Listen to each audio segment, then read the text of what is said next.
O menino pegou um dedo, mergulhou no vinho e deixou crescer o outro dedo. Cresceu seu braço, se transformou em um monstro sanguinário, matando 5 pessoas. O que aconteceu? Vamos assistir mais. Clark é um homem que vive em solidão e embriaguez. Tem um hobby diferente do que pegar coisas descartadas. Encontrou um prego parecido com um prego no lixeiro. Pensou consigo mesmo que esta coxa de frango seria comida. Não comer limpo é um desperdício. Para satisfazer sua curiosidade, trouxe sua garra de pesquisa. Deixou o prego na mesa e abriu uma garrafa de vinho. Tomando um gole, se lembra de ter sido abandonado por um familiar 3 anos atrás. Após o divórcio, morou sozinho em uma casa escura e sem vida. A vida é temporária pelo empréstimo à habitação. Voltando à realidade, tentou encontrar online a origem da unha, mas os resultados não combinaram com as unhas de nenhum outro animal. Derramou a garrafa, fazendo com que o vinho se espalhasse até a unha. Quando a unha seca, fica cada vez mais fresca.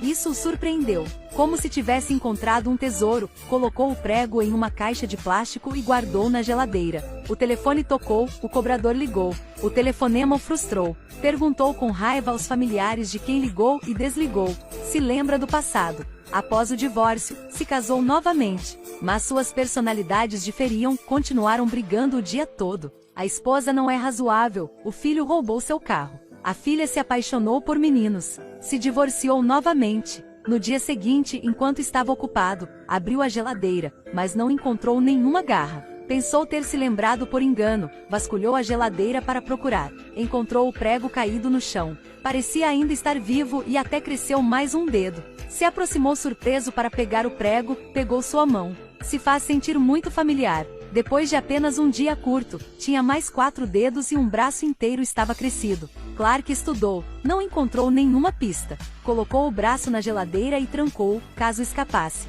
3 dias depois, estava tomando banho quando um som foi ouvido na sala. Correu para ver se a geladeira estava aberta e seus braços não tinham asas e voavam. A janela quebrada prova que fugiu. Esperou até escurecer, um barulho repentino soou. Ligou a lanterna com cautela e verificou com sua arma. Descobriu haver manchas de sangue ao lado da geladeira, a abriu. Na geladeira, um monstro com uma forma estranha estava enrolado. Todo o seu corpo estava coberto de sangue e um punhado de cabelo na mão. Entrou em pânico e fechou a geladeira. Observando manchas de sangue no chão, descobriu um coração na mesa. Todas essas manchas de sangue fluem daquele coração. Estava em choque quando bateu na porta. Vendo 2 policiais vindo buscá-lo, perguntou se algo estava errado. A polícia mostrou a ex-mulher dele e disse que havia sido morta. Esta foi uma boa notícia para ele, como pedir um desejo, mas na frente da polícia tentou parecer miserável, chorando. Depois que a polícia saiu, compilou o álibi para si mesmo. A porta da sala se abriu, o monstro passou por onde estava sentado.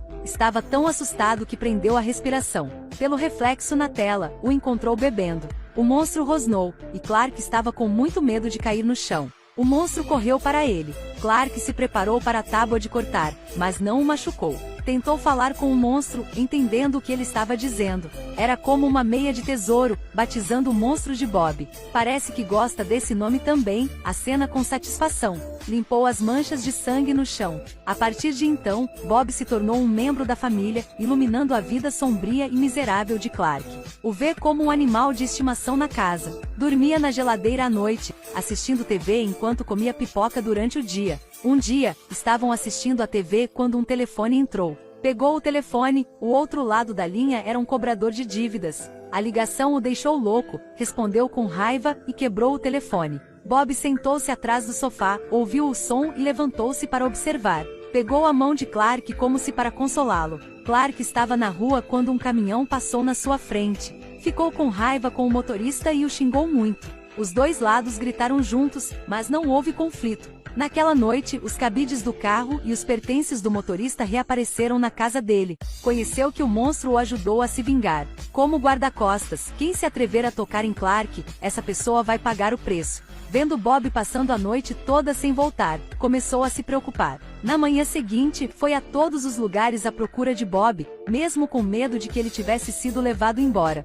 Quando viu um corpo humano sobre a mesa, soube que o monstro havia retornado. Abriu a geladeira, Bob estava dormindo. Viu isso e sorriu. Desta vez, Bob traz de volta uma língua. Matou o que ligava para cobrar dívida. O cobrador de dívidas não estava no mesmo lugar que Clark.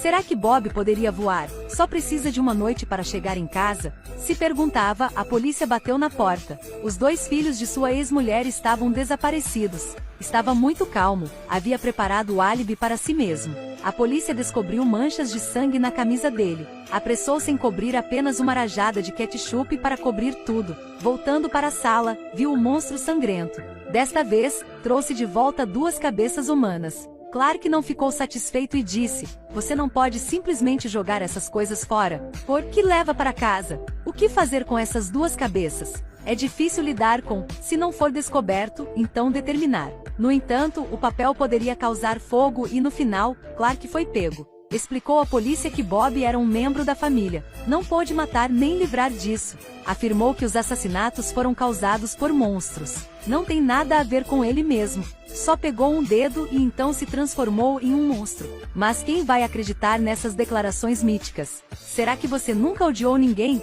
Clark gritou. Olhou para a janela e acreditou que Bob definitivamente virá salvá-lo. Não há nada que um monstro não possa fazer, Clark argumenta. Contanto que queira, ele entrará. Nesse ponto, Clark estava extremamente calmo, esperando silenciosamente que Bob viesse buscá-lo. O filme aqui é o fim. Os monstros realmente existem ou Clark é o verdadeiro culpado? O dedo não dá uma resposta específica, mas acho que o monstro não é real. Era apenas uma ilusão que existia em uma personalidade diferente de Clark.